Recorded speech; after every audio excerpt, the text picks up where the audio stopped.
Bonjour à toutes et à tous, voici les nouvelles collectées par Inna Berlinskaya et lues en français par Nathalie Honnet sur Belgaraï. Le 4 février, le Premier ministre arménien Nikol Pachinian a participé à Abu Dhabi à la cérémonie de remise de prix Zayed pour la fraternité humaine 2026. Le Premier ministre arménien et le président de l'Azerbaïdjan ont été conjointement récompensés par ce prix. Lors de la cérémonie, Nikol Pachinian a remercié les deux peuples pour avoir pris conscience de l'impossibilité de changer le passé et pour leur volonté de se concentrer sur un avenir pacifique et prospère, soulignant que la paix constitue la plus grande marque de respect envers les victimes. Selon lui, la poursuite du conflit ne peut consolider ni les personnes touchées ni les familles des victimes, tandis que la paix n'a pas d'alternative.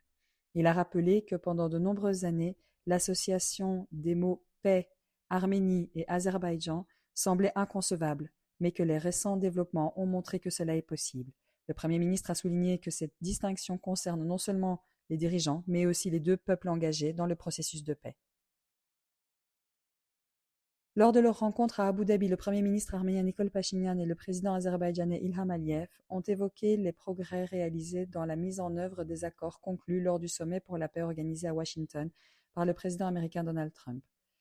Les deux parties ont souligné l'importance de préserver et de promouvoir la dynamique positive du processus de normalisation des relations arméno-azerbaïdjanaises dans un cadre bilatéral. Il a été noté que les deux sociétés constatent déjà dans leur vie quotidienne les bénéfices concrets de la paix.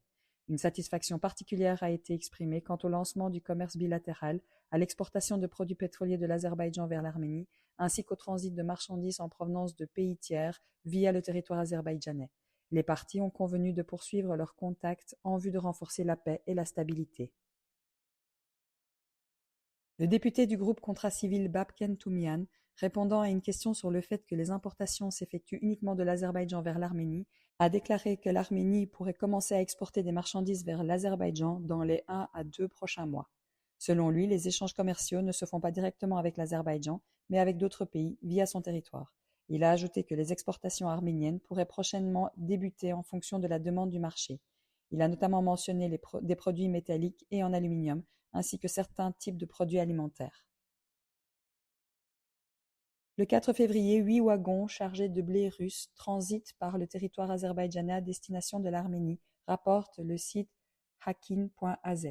Selon la même source, un précédent lot de blé russe envoyé via l'Azerbaïdjan est arrivé en Arménie le 3 février.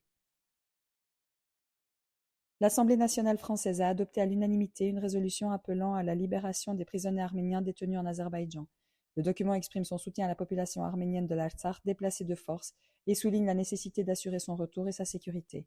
La résolution met en avant le droit des peuples à l'autodétermination, y compris celui des Arméniens de l'Artsakh, et condamne la détention et les procès des anciens dirigeants de l'Artsakh en exigeant leur libération immédiate. Elle appelle également le gouvernement français a exigé officiellement de l'Azerbaïdjan la libération de tous les prisonniers arméniens, soulignant que l'ignorance de cette question pourrait compromettre la mise en œuvre de la déclaration conjointe signée à Washington.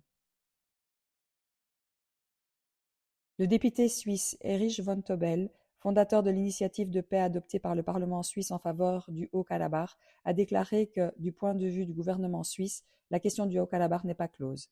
Ouvrez les guillemets, nous cherchons à la maintenir à l'agenda international et à proposer une solution permettant de garantir le droit au retour de la population du Haut-Karabakh, fermez les guillemets, a-t-il souligné.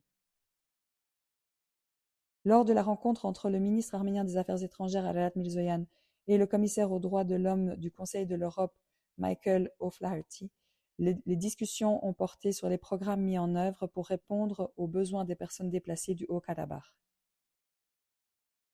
Le président de l'Assemblée nationale d'Arménie, Alen Simonian, rencontrera ce 5 février à Moscou le ministre russe des Affaires étrangères, Sergueï Lavrov. L'information a été communiquée par la porte-parole officielle du ministre russe des Affaires étrangères, Maria Zakharova.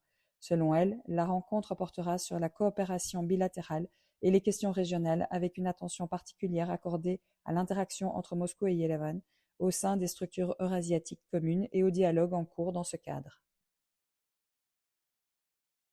L'ancien député du Parlement turc Garo Paylan a écrit sur son compte X que la frontière arméno-turque serait ouverte en mars.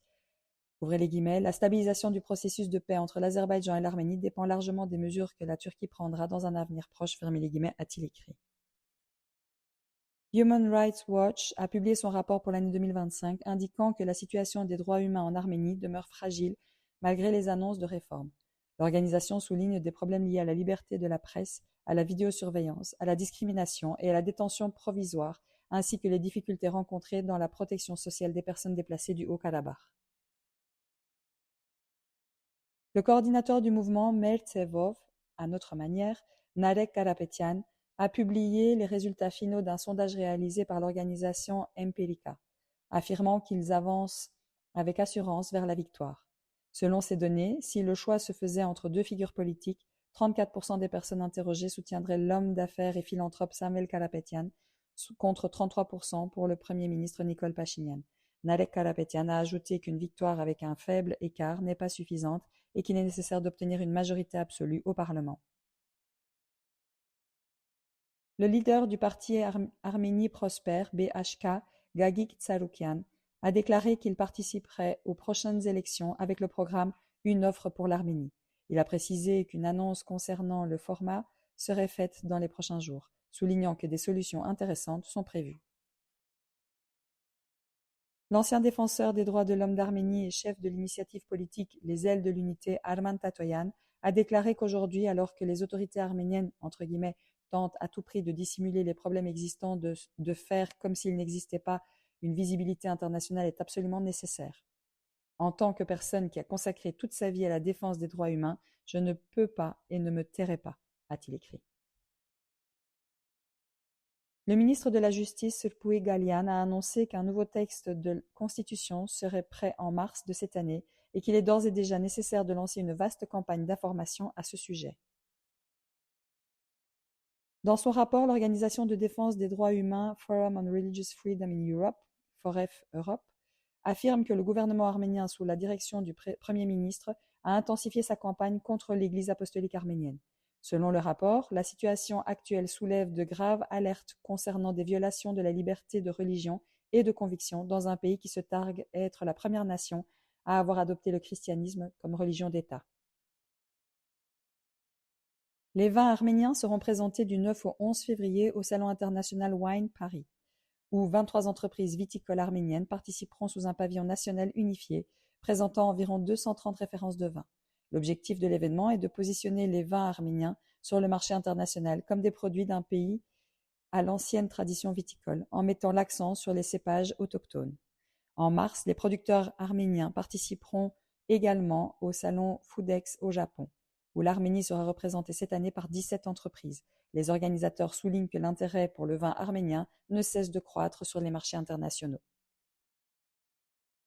L'Arménie accueillera du 21 au 23 mai le prestigieux concours mondial de Bruxelles.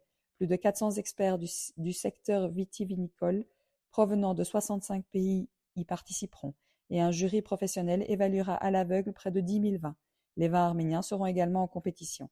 Selon les organisateurs, cet événement constitue une occasion majeure de présenter l'Arménie comme un pays viticole et touristique. C'est tout pour aujourd'hui. Restez avec nous sur Belgaraï.